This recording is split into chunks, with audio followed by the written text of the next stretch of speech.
নমস্কার। রক্ষাবন্ধন, রাখি পূর্ণিমা, ভাই বোনের একটা অটুট একটা পবিত্র সম্পর্কের বাঁধন হচ্ছে এই রাখি।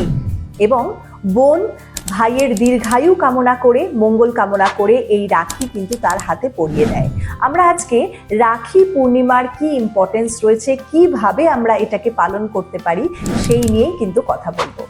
সব থেকে প্রথমে রাখি পূর্ণিমার যে ট্রেস আমরা পাচ্ছি আমাদের পুরাণ থেকে, এবং দ্রৌপদীও কিন্তু শ্রীকৃষ্ণের হাতে রাখি পরিয়েছিলেন এবং তবে থেকে শ্রীকৃষ্ণ তার মঙ্গল কামনা করেছিলেন এবং বলেছিলেন তার যে কোনো বিপদ আপদে তিনি সাথে থাকবেন, এবং মহাভারতে আমরা সেটা কিন্তু দেখতে পাই। আমরা এই রাখির দিন কিরকম ভাবে পালন করতে পারি রাখিটা?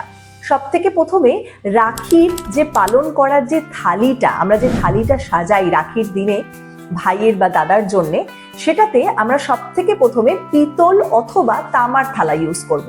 আমরা জানি যে পৌরাণিক হিসেবে আমাদের সনাতন ধর্মে কিন্তু পিতল বা কাঁসা এই রকম ধাতুর কিন্তু একটা আলাদাই ইম্পর্টেন্স রয়েছে। তো চেষ্টা করব আমরা পিতল বা কোনো রকম ভাবে তামা বা মাটির থালা যেটা শুদ্ধ এরকম কিছু নেয়ার, এবং প্লাস্টিককে অ্যাভয়েড করব। স্টিলের বাসনকেও কিন্তু আমরা চেষ্টা করব অ্যাভয়েড করার।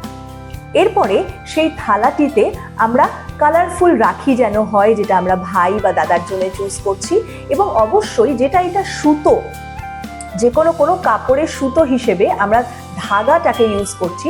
এখন অন্যান্য রাখি বেরিয়েছে, মেটালের রাখি বেরিয়েছে, কিন্তু একটু দেখে নেবেন যেন তার মধ্যে একটু হলেও সুতোটা থাকে, কেন কি সেটার জন্যই তো আমরা তাকে বাঁধছি। এবং রাখি কালারফুল হলে খুবই ভালো। রাখি রাখবেন আপনার ভাইয়ের পছন্দ মতন সেই থালাটিতে, এবং তার সাথে সাথে রাখবেন হচ্ছে কুমকুম বা রোরি। আপনারা এটা দশকর্মার দোকানে বললেই পেয়ে যাবেন। লাল কালারের সিঁদুরের মতন হয় এই কুমকুম, এবং তার সাথে কিছু আতপ চালের, যেটা আমরা বলি, বা গোবিন্দভোগ চালের, যেটাকে আমরা বলি আকশাত।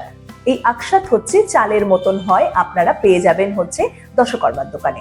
এর সাথে রাখবেন চন্দন, সাদা অথবা লাল চন্দন, যেটাই আপনার কাছে রয়েছে সেটা আপনি রাখতে পারেন। এরপরে পছন্দিদা মিষ্টান্ন, আমরা অবশ্যই ভাইকে নানা রকম ভাবে মিষ্টির সাথে তাকে আমরা খাওয়াবো। এবং মিষ্টির যে নাম্বারস, অনেকে বলে 5টা দেওয়া উচিত, অনেকে বলে 7টা দেওয়া উচিত। আপনার সাধ্য মতন মিষ্টি আপনি আপনার ভাই বা আপনি আপনার দাদাকে অবশ্য দেবেন। এটার মধ্যে কতটা মিষ্টি দিলেন, কতগুলো মিষ্টি দিলেন, সেটার কিন্তু কোনো গণনা নেই। এবং অবশ্যই যেটা করতে হবে সেটা হচ্ছে ঘিয়ের প্রদীপ। ঘিয়ের প্রদীপ আমাদের সনাতন ধর্মে বিশাল একটা ইম্পর্টেন্স কিন্তু প্লে করে, এবং তার মঙ্গল কামনার জন্য ঘিয়ের প্রদীপ জ্বালানো অত্যন্ত লাভবান এবং তার জন্য মঙ্গল এবং ফলদায়ক। এরপরে আপনাদের মনে একটা কোয়েশ্চেন নিশ্চয়ই আসছে, সেটা হচ্ছে কোন দিকে ফিরে রাখিটা পরানো উচিত, দ্য ডিরেকশন। অবশ্যই পূর্ব দিকে ফিরে অথবা উত্তর দিকে ফিরে, কেন কি এর আগের ভিডিওতেও আমি বলেছি যে উত্তর এবং পূর্ব দিক আমাদের সব থেকে শুভ দিকের মধ্যে বাস্তুতে থাকে। তো এই দুটি দিককে আপনারা কিন্তু ইউজ করতে পারেন, এবং আসন বিছিয়ে মুখটা থাকবে পূর্ব অথবা মুখটি থাকবে উত্তর দিক ফেসিং। এরপরে এই বছরে রাখি কবে এবং কখন পড়ছে?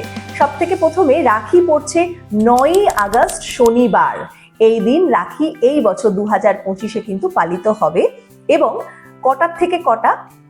5টা 23 থেকে সকালবেলা 5টা 23 থেকে শুরু করে 1টা 23 দুপুরবেলা অবধি এই শুভ তিথি বা শুভ মুহূর্ত যেটাকে আমরা বলি রাখির জন্য কিন্তু আসছে 2025-এ।